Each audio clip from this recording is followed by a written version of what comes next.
So to discuss this and more is Tim Golding, Michigan State Director for Americans for Prosperity. Tim, good afternoon. Nice to see you. So Thanks for having me. In these different races, these DSA-backed candidates, like I was saying, they share the socialist platform. El-Sayed, said that he's not DSA, but I mean, come on, his platform mirrors exactly the socialist agenda. So I don't think there's any disputing really that. That said, though, as I mentioned, a big part of it is defunding Israel, divesting from Israel, not having military cooperation with Israel anymore. Could that potentially impact President Trump's relationship with Israel as we get closer to the midterms and with Bibi Netanyahu? Maybe do you think he would try to distance himself, pull back a little bit more from Israel, or you don't see that happening? I don't think so. I think distancing ourselves from Israel is a mistake. It's one of our best allies, always has been and always will be, and we need one another.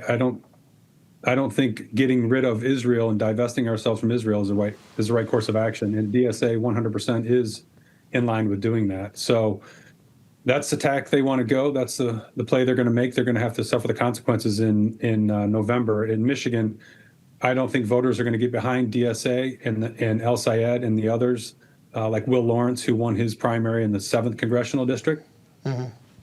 We're going to paint a stark picture between freedoms and opportunities that conservative Republicans want to bring to American families versus more government control, less freedom and opportunity from the DSA, the socialists, really the communistic viewpoint that these people have. Their policies are poisonous, and they've never worked anywhere. You can't point to any country that's ever been successful with socialism and or communism, and that's what they want to do to this country. Yeah, and it really will come down to, is this, quote unquote, we've heard it referred to as progressive groundswell, will it be enough to get people to the polls to vote? And will Israel really be a major motivator, and defunding Israel and not having a relationship with Israel? I mean, I don't know if you heard my opening monologue, but I've lived there. I've done a lot of work in Israel, and there's it's critical, necessary to have that relationship with Israel. That said, you brought up Mike Rogers, El-Sayed's GOP challenger, who also posted a video, I think it was Tuesday, about extremist El-Sayed. Do you think that will motivate Republicans? Or could it possibly backfire and unify Democrats, even moderate Democrats, who may not necessarily be anti-Israel, but are willing to vote for these DSA-backed candidates just to really counter Trump and the current administration? Well, I think the current administration definitely plays into this, but I think with messaging from groups like ours, from campaigns like Mike's and others, that the DSA candidates, whether they are paying their dues right now or not, they were a few months ago, they are bad for America. They want to limit freedoms and opportunities.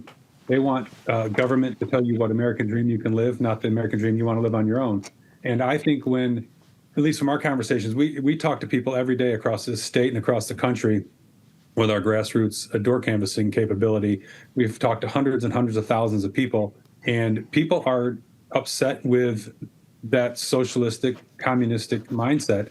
Yeah. And when we continue to message, and the campaigns continue to message, and other groups talking about those freedoms and opportunities, and contrast that against a swollen, bloated government that they want to bring us, people are coming around and saying, we can't vote for this. We can't keep going down this pathway. And, you used to see things like that in California or New York, where they're true blue states. It was a bit of a surprise in Michigan that El-Sayed won. Haley Stevens lost by just, I think it was like 20-some thousand votes. So it's a close race, but that shows how the Democratic Party is fractured. They are searching for their soul. And I do believe there's going to be a large contingent of that voting base, of that demographic, that actually turns and votes for Republicans, because, most Americans love this country, and the people in the DSA camp, they don't. They want to fundamentally change this country, and you don't fundamentally change things that you love. They want to get rid of the presidency and the Supreme Court as we know it. They want the Congress to control that. They want to get rid of the Electoral College, ICE, police. They want government-run stores. That's not American, and we're going to keep messaging on that. It's bananas. I mean, it's crazy. Crazy, scary times. So, all right. Well, we'll see what happens in the great state of Michigan. Tim Golding, we'll be following it. Thank you, sir. Have a great weekend.